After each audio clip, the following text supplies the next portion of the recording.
Hello everyone. Data structure में जो आज का हमारा टॉपिक है वो है ग्राफ। आज हम देखते हैं कि ग्राफ क्या होता है और किस तरह से हम ग्राफ के साथ काम करेंगे। तो ग्राफ की अगर हम बात करें तो अभी तक हम देख रहे थे कि डेटा स्ट्रक्चर में कुछ लीनियर डेटा स्ट्रक्चर होते हैं, कुछ नॉन लीनियर डेटा स्ट्रक्चर होते हैं, जिसमें से array, stack, Q, link list ये सभी आते हैं लीनियर डेटा स्ट्रक्चर में। और जो हम ट्री पहले पढ़ चुके हैं that is non linear data structure, और ग्राफ भी कहलाता है non linear data structure. It is a collection of nodes. इसमें हम नोड्स का कलेक्शन कहते हैं, जिसे हम वर्टाइसेस भी कहते हैं, और इसमें होती हैं एजेस, जिसे हम आर्क भी कहते हैं। यानी अगर हम कहें कि ग्राफ क्या होता है तो ग्राफ एक कलेक्शन होता है नोड्स का और एजेस का, या वर्टेक्स का और आर्क्स का या एजेस का। तो अगर आपको इसे मैथमेटिकली रिप्रेजेंट करना होगा ग्राफ को, तो हम इस तरह से रिप्रेजेंट करते हैं, जहां G equals to VE। G represent the graph, V for vertex, E for edges. सबसे पहले हम ये देखते हैं कि वर्टेक्स और एजेस होते क्या हैं। सपोज ये हमने एक ग्राफ क्रिएट किया हुआ है। Graph is just like a tree structure, but ये पूरी तरह से कनेक्टेड होगा। अगर ये पूरी तरह से कनेक्टेड है तो ये है ग्राफ। तो यहां अगर मैंने एक ग्राफ क्रिएट किया हुआ है जिसमें नोड्स 4 हैं, that is A, B, C और D। तो ये जो A, B, C, D आपको दिख रहे हैं दैट इज कॉल्ड वर्टेक्स। और जो दो नोड्स को आपस में जोड़ती हुई आपको एक लाइन दिख रही है that is called edges.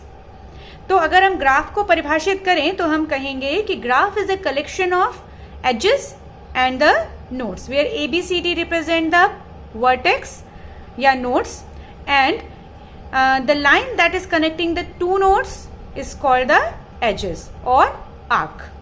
Clear?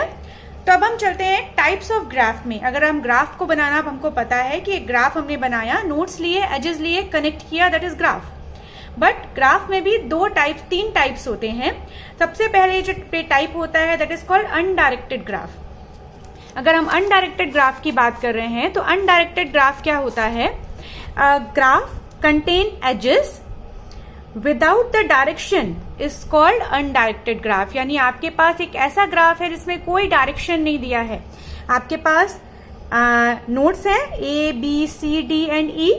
आपके पास एजेस भी हैं, बट इस एजेस का कोई डायरेक्शन नहीं है। डायरेक्शन की अगर मैं बात करूं कि दो नोड्स को जोड़ा जा रहा है A और B, but we do not know हम A से B की तरफ जा रहे हैं या फिर B से A की तरफ आ रहे हैं, इसके बारे में हमको पता नहीं है। हमने केवल कनेक्टिविटी दी हुई है, there is a no direction. तो इसलिए वो क्या कहलाएगा? अनडायरेक्टेड ग्राफ है। जैसे आपने A और B को जोड़ दिया इस तरह से। दो सिटीज अगर आप जोड़ रहे हैं, सपोज ये एक सिटी A है, ये एक सिटी B है, आपको A से B में जाना है या B से A में जाना है, हमें नहीं पता। That is called undirected graph. और एक दूसरा ग्राफ होता है जिसकी हम बात करेंगे, वो कहलाता है डायरेक्टेड ग्राफ। तो दूसरा ग्राफ हमारे पास है डायरेक्टेड ग्राफ। ऑब्वियसली नाम से ही लग रहा है, जहां आपके पास डायरेक्शन होगा वो कहलाएगा directed graph. That means a graph containing the edges with the direction is called directed graph. यहां आप देख रहे हैं आपके पास डायरेक्शन है कि आप A से B की तरफ जा रहे हैं, यहाँ आप C से A की तरफ आ रहे हैं, यहाँ आप A से D की तरफ जा रहे हैं, D से E की तरफ जा रहे हैं, E से B की तरफ जा रहे हैं या C से E की तरफ जा रहे हैं। दैट मीन्स एक ऐसा ग्राफ जहां पे डायरेक्शन दिया हुआ है that is called directed graph. और एक तीसरा ग्राफ होता है जिसे हम बोलते हैं वेटेड ग्राफ। वेटेड ग्राफ का मतलब क्या होता है? एक ऐसा ग्राफ होगा जहां पे जब एजेस कनेक्टेड हैं, so we do not taking bother about वो डायरेक्टेड है या नहीं। हमारे पास उसके लिए एक वैल्यू होगी एजेस के ऊपर जो रिप्रेजेंट करेगी उसका वेट। यानी कि a graph containing the edges with some weight is called a weighted graph. जैसे आपको अगर मैं एग्जांपल दूं, यहां से हमने A से B को जोड़ा, वैल्यू लिखी है 2। अभी अगर मैंने बोला कि दिल्ली से मुंबई के बीच की दूरी बताइए, तो एक नोड दिल्ली हो गया, एक नोड मुंबई हो गया, ये इनको जोड़ रहा है दैट इज एजेस। और यहां मैंने 1000 लिखा, that is the weight. It can be kilometre, it can be a time और anything, whatever you want, whatever you required, वो होगा आपका वेट। तो यहां जैसे A से B को जोड़ा और कितना डिस्टेंस है, सपोज 2, बी से ई को जोड़ा, डिस्टेंस है 4, डजेंट मैटर आप बी से ई जा रहे हो या ई से बी जा रहे हो। यहाँ पे डिस्टेंस 3 लिखा, यहाँ पे 1 लिखा, यहाँ पे 9 लिखा, यहाँ पे 12 लिखा, मतलब कोई भी डिस्टेंस जो आपके एग्जाम्पल में दिया हुआ होगा या आपको सॉल्व करना होगा वो कहलाएगा आपका वेटेड ग्राफ। तो अब इन्हीं ग्राफ्स को लेके हम आगे चलते हैं और हम यहाँ पे बनाएंगे ग्राफ का ट्रैवर्सल। यानी अगर आपको ग्राफ को ट्रैवर्स करना है तो आप ग्राफ को कैसे ट्रैवर्स करते हैं। तो ग्राफ को ट्रैवर्स करने के लिए दो तरह के मेथड होते हैं, एक होता है ब्रेड्थ फर्स्ट ट्रैवर्सल और एक होता है डेप्थ फर्स्ट ट्रैवर्सल। तो पहले हम देखते हैं कि ब्रेड्थ फर्स्ट ट्रैवर्सल क्या होता है। उसके लिए पहले हम एक ग्राफ ड्रॉ कर लेते हैं और फिर हम देखते हैं कि उस ग्राफ में हम कैसे काम करेंगे। सपोज मैंने एक ग्राफ ड्रॉ किया है, यहाँ पे हमारे पास ए है,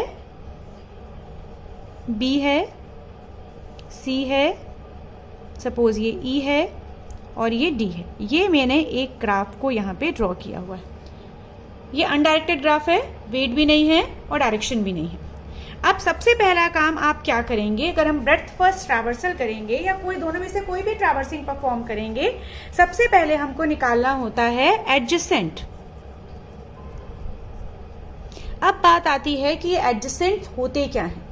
एडजेसेंट मतलब अगर एक नोड किन बाकी नोड से कनेक्टेड है वो उसके एडजेसेंट नोड कहलाएंगे। जैसे अगर मैं बोलूं यहाँ पे मेरा एक नोड है ए के एडजेसेंट नोड कौन कौन से होंगे, जो ए से कनेक्टेड हैं, that means B, C and ई।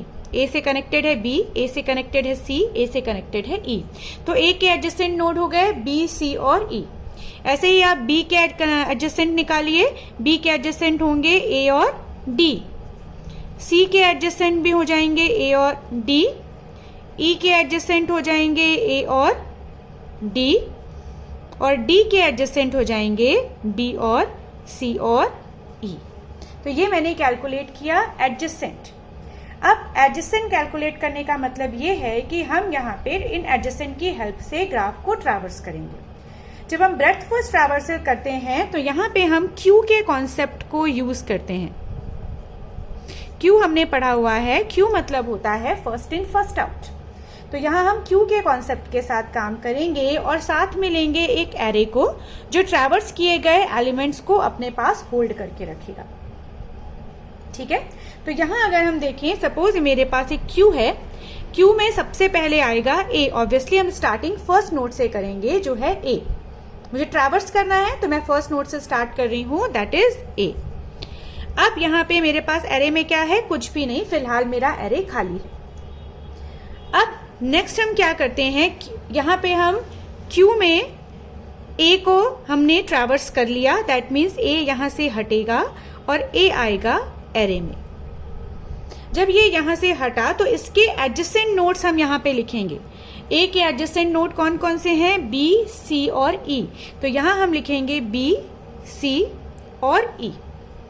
इसके बाद एरे में कौन सा नोड जाएगा, that is following the concept of Q, first in first out. तो फर्स्ट इन हुआ था बी, सबसे पहले बी यहाँ से हटके एरे में जाएगा और बी के एडजेसेंट नोड लिखे जाएंगे।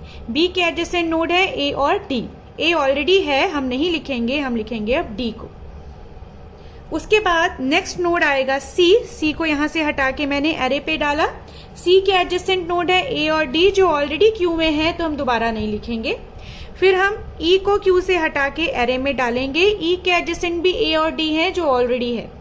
फिर हम डी को हटा के एरे में डालेंगे और डी का एडजेसेंट है बी, सी और ई जो ऑलरेडी यहाँ पे लिखे जा चुके थे, इसीलिए हम इसको ट्रैवर्स नहीं करेंगे। और फाइनली हमारे पास जो ट्रैवर्सिंग बनी वो बनी ए, बी, सी, सॉरी ई और डी है, ये ई और डी।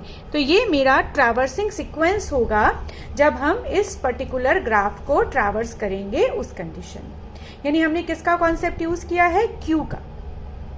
अब अगर आप ब्रेड्थ फर्स्ट ट्रैवर्सिंग की बात करते हैं तो सब कुछ चीजें सेम होंगी, बस यहाँ पे क्यू की जगह हम यूज करेंगे स्टैक। और स्टैक का कॉन्सेप्ट हमको पता है, वो होता है last in first out. Same ले लेते हैं हम। यहाँ पे हमने एक ग्राफ क्रिएट किया, बी, सी, ई और डी। यहां हमने एडजेसेंट लिख दिए। ए का एडजेसेंट हो जाएगा बी, सी और ई। बी का एडजेसेंट हो जाएगा ए और डी। सी का एडजेसेंट हो जाएगा ए और डी। ई का एडजेसेंट भी होगा ए और डी, और डी का एडजेसेंट हो जाएगा बी, सी और ई। यहाँ पे जो हम कॉन्सेप्ट यूज करेंगे दैट इज ऑफ स्टैक, और एरे का यूज होगा स्टोर करने के लिए। एरे में ऑब्वियसली पहले 5 है, दैट इज नल। स्टैक में पहले जाएगा A, that is the first element.